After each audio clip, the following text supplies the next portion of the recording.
नमस्कार. शासन 4 यूट्यूब चॅनलवर आपलं सर्वांचं खूप खूप स्वागत आहे. तर आताच्या घडीची सर्वात पुढे ब्रेकिंग न्यूज म्हणजे अखेर राज्य सरकारी कर्मचाऱ्यांना मिळणार 24 वर्षाची थकबाकी. शासन निर्णय निर्गमित.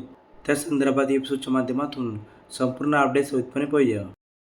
राज्य सरकारी कर्मचाऱ्यांना 12 आणि 24 वर्षाची नियमित सेवेनंतरची 2 लाभाची सुधारित सेवा अंतर्गत आश्वासित प्रगती योजना लागू करण्याबाबत आदिवासी विकास विभागामार्फत महत्त्वपूर्ण शासन निर्णय निर्गमित करण्यात आलेला आहे.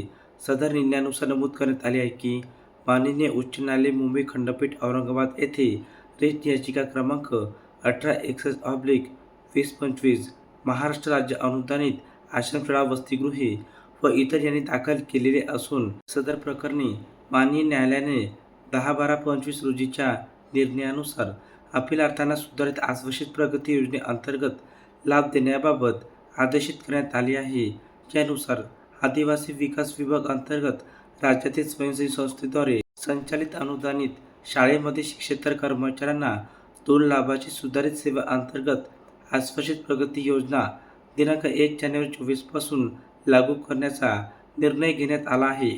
तसेच माननीय मंत्रिमंडळाने दिलेल्या मान्यतेनुसार अनुसरून शालेय शिक्षण विभागाच्या धर्तीवर आदिवासी विकास विभाग अंतर्गत राज्यातील स्वयंसेवी संस्थेद्वारे संचालित अनुदानित आश्रमशाळा, प्राथमिक, उच्च प्राथमिक व उच्च माध्यमिक अनुदानित शाळेतील शिक्षेतर कर्मचाऱ्यांना 2 लाभाची सुधारित सेवा अंतर्गत आश्वासित प्रगती योजना दिनांक 1 जानेवारी 24 पासून लागू करण्यास याद्वारे मंजुरी देण्यात येत आहे.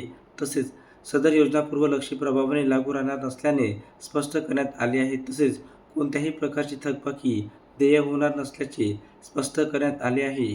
धन्यवाद.